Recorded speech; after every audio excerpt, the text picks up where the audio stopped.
So one of the most important things that you have to do when you're thinking about buying a home is get pre-approved.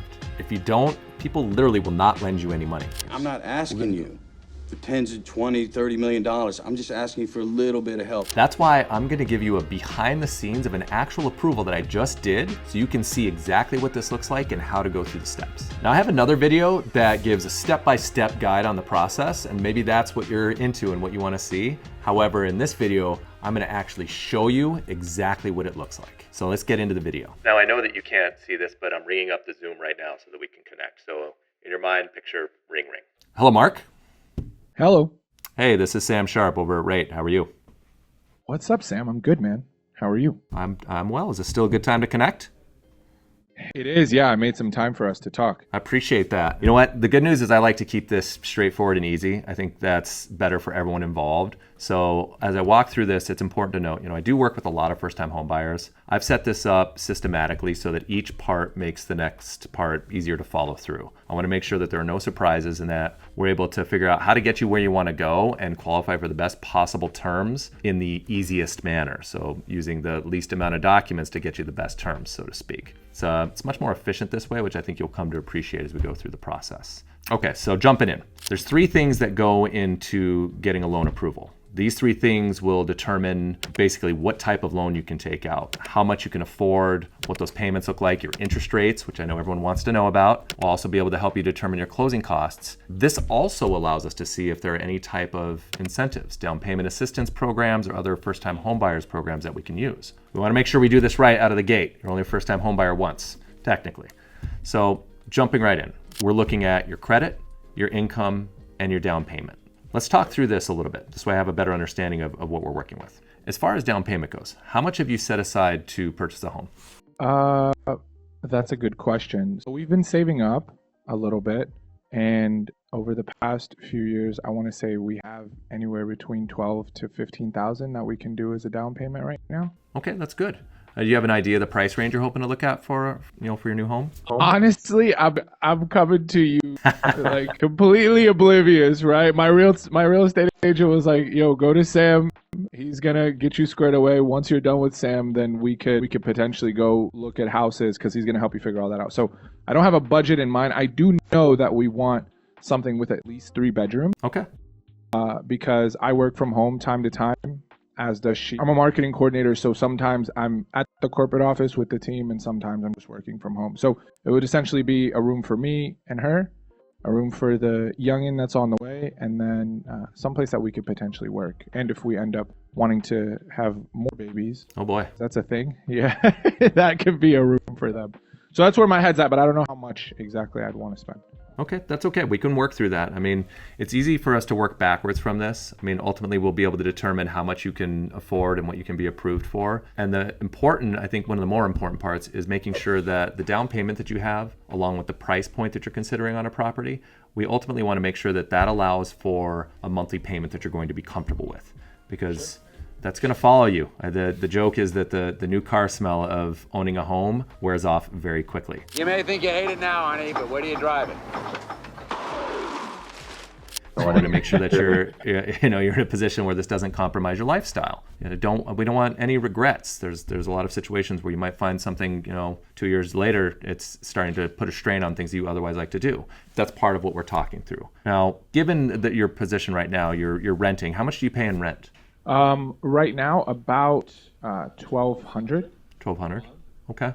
So one thing I recommend is what I would tell you is you want to make sure that you start to consider what does this look like as far as a monthly payment. When you buy a home, you're going to have your principal and interest, so your mortgage itself. You're also going to have taxes, insurance. Based on your down payment, you are going to have private mortgage insurance. And if you were to look at condos or other property types, that's going to be an added expense. So you want to start to think from a realistic budget how much you're going to be comfortable spending. That's one of the ways that we'll be able to help back into that price point. For first-time home buyers, down payments start roughly at 3 to 5%, anywhere from 3% and go up from there. In your position right now, you have $10,000 to $15,000 to put down, let's say a $250,000 home. So that if you were to look at 3% down for that number, that means you need to have a minimum of $7,500 to go towards that transaction. That's a safe space, I think, for us right now, at least at this point, as we work through the process, because that way you're not using all your money for the down payment. And I think this is also the price point that's going to get you probably more in line with your comfort level on your budget, but we'll still determine that as we go through the process.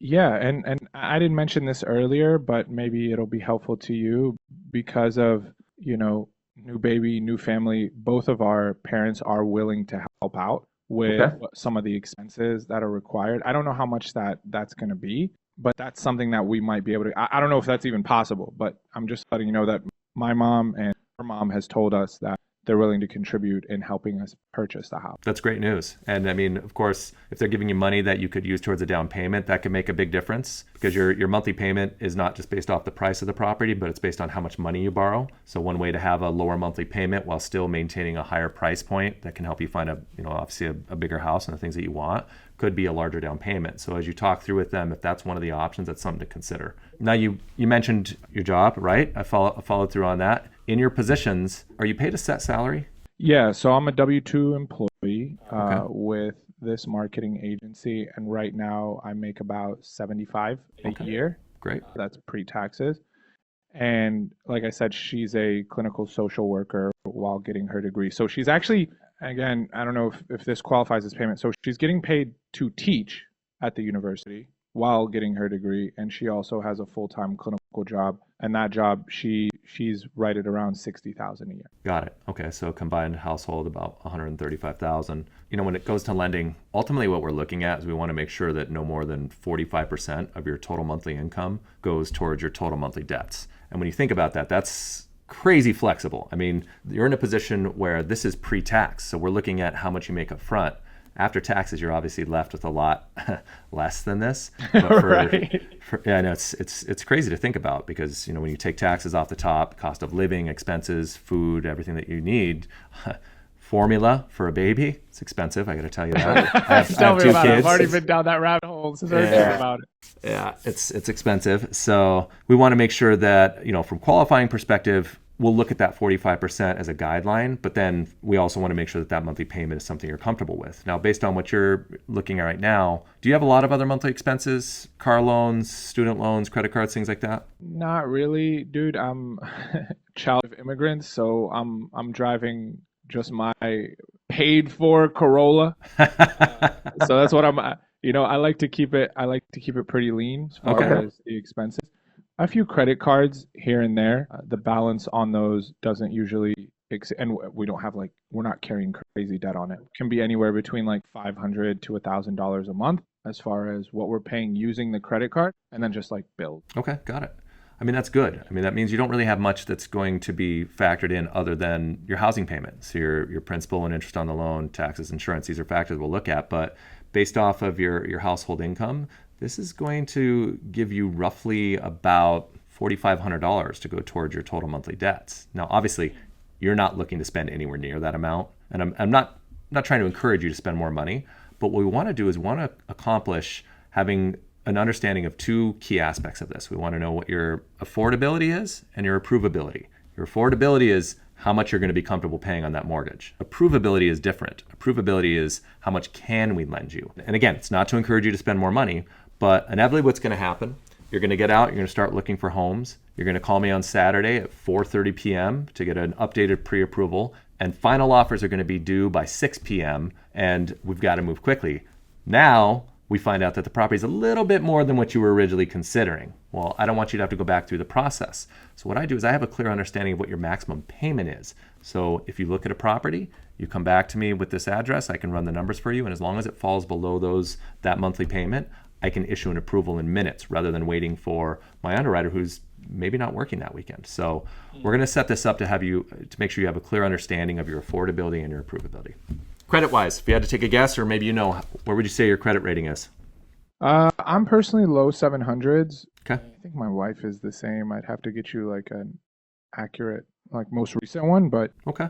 last time I checked, that's where we were at. That's good. I mean, that's decent. Part of the process, we will look at your credit. Good news is that we do use a soft pull on your credit score, so there won't be any hard inquiry. We don't want to damage your credit while we're trying to borrow money. So we'll go through and use a soft pull, which will allow me to access your actual credit scores as well as your credit history and everything we need to issue an actual loan approval. Part of our process will also be to review your credit and see if I can make any suggestions on how you can improve your credit scores. I mean, the underlying theme is that the higher your credit score, the better the interest rate. Higher the credit, lower the rate. So I'll go through and I'll look to see if there's any suggestions I can make. And based off everything you're telling me right now, I don't see any red flags. You're in a position where you have your employment. And you know what, I should ask, how long have you been at your job? 3 years now. 3 years? And how about, and your wife, you said that she's obviously going to school and work at the same time. How long has she been working? Oh, like 5 years at this point. Okay, perfect. So you have the stability we want to see. You have the income. Fixed income is a lot easier to work with. You're salaried, so that'll be easy for us to verify. And you do have money for a down payment. Now, it's not the largest down payment, but at the same time, there may be some programs we can use that'll help you take advantage of getting additional funds to go towards that down payment or closing costs. We're going to look at that as we go down the road. And what will make the most sense for the next steps is I want to get your information in the system so we can build out your profile. This way you and I can have a more informed conversation. I'm going to send you a link to my online application so we can go through and we can look at your information. Now, this is just a starting point, so keep in mind we can make any edits and changes after the fact. Some of the questions are very specific, like what's your purchase price, your down payment? I know you don't know those numbers yet. Just use your best estimates for now. You're not going to be locked into those numbers. Primarily what I want to look at is I want to look at that soft pull on your credit, and I want to look at your income because that's going to help us determine how much you can borrow and what types of loan programs we can look at. So just use your best estimates for now based off what you told me. Start with the $250 purchase price and say you're going to put down 3%. That'll help us move this forward so we can have a better understanding.